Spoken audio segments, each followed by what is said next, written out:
The other aspects of it have to do with how there's interconnection between moments of time that don't go linearly.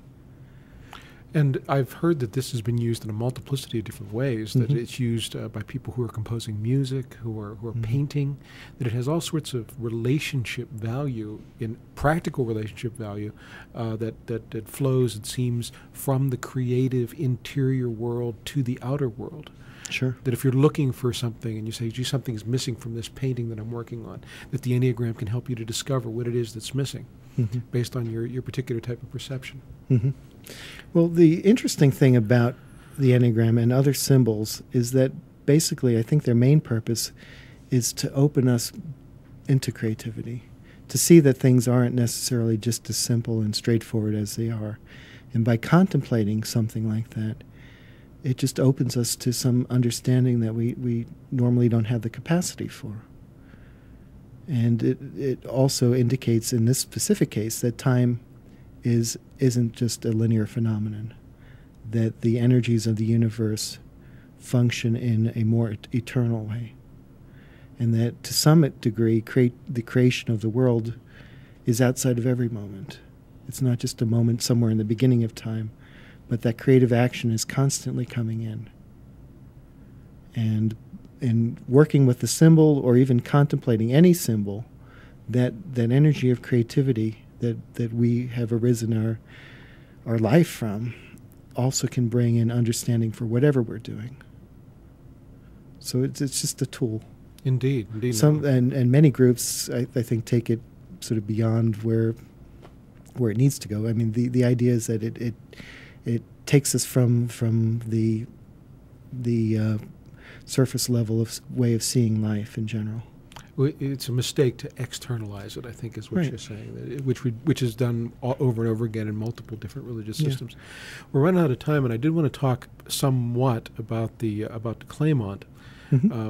You are, of course, a president of the Claymont Society, right? And it was a community that was started based on Mr. J.G. Bennett, right, which was an intimate student, a first-hand student of Gurdjieff's. And this society is founded on a certain sense of community, spiritual community. Sure. Now, a lot of people are very sensitive to cults. What do you think a cult is, and why aren't you a cult, or are you a cult? No. Most cults have, number one, they have a strong teacher that's trying to do something like a guru would do. So in a cult environment, one's asked to blindly accept something. In Gurdjieff's teachings and John Bennett's teachings, in various forms of Sufism, one is encouraged to question, to never accept blindly, to really understand everything.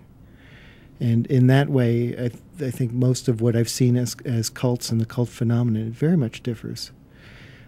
So there's nobody just telling you what to do. You're encouraged to find through yourself what's right or wrong in any given situation. And so there's no overlay, there's often very little rules in general, so it's not a path of rules and dictates. So that you don't have to worry that if I show up at the Claymont Society that I'm going to be locked in a room and told I'm loved over and over again. Right. So the Claymont Society is in Charlestown? Correct. West Virginia? Yeah. And it's just a few hours from Washington, D.C. About an hour and a half from Washington, D.C., and Baltimore also. And what do you do down there? Well, what we're doing is, besides creating a community, which is basically a group of people that work together with a common aim and a common understanding toward a common goal. And in this case, the goal is our transformation as individuals and as a group. But the community serves the purpose of working on the current state of education in our culture. So there are several angles of education that we have taken on as our way of service. One is a children's school, so that for the last 20 or 22 years, I think we've had a children's school that the local area, it's mostly serves the local area rather than our own little community. And what we do is provide a quality form of education that doesn't just concentrate on cramming of facts and cluttering the mind with memorization, but tries to give experiential learning tries to work on the development of emotions and body simultaneously with the intellect.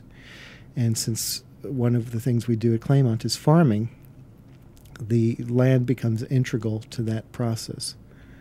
So the child learns what it's like to plant something, and then if they plant wheat and make bread, what that means to eat the bread from the wheat that came out of the dirt. And so there's more of a holistic approach to learning. And in some years that's done, some years other aspects of that kind of learning are done. So that's one form of it. And another form is we're doing organic gardening and educating people on how to do that, how to treat the land in a way that's respectful and can also increase the productivity and not damage things long term. And you have conferences. We have conferences on that specifically, and we have interns that come and work with somebody who's doing French intensive gardening as per Rudolf Steiner. And we're just scratching the surface here, but sure. But we're out of time. Okay. If you want to know more about the Claymont Society, www.claymont.com. .org, www.claymont.org, and you can contact them, G.I. Gurdjieff, P.D. Ouspensky, Nicole, on the shelves of most of your bookstores. We know that Gurdjieff has a lot of different perspectives. There's a lot of different people that are interested in Gurdjieff, a lot of people who are promoting Gurdjieff's schools. If there's anyone else that has a responsible opinion about Gurdjieff that varies from this one, we'd like to hear from you, perhaps have you on the show. You can contact us via the email on this station. We look forward to giving you the opportunity. Thank you very much. Remember, the fourth way is up. We'll see you. Good night.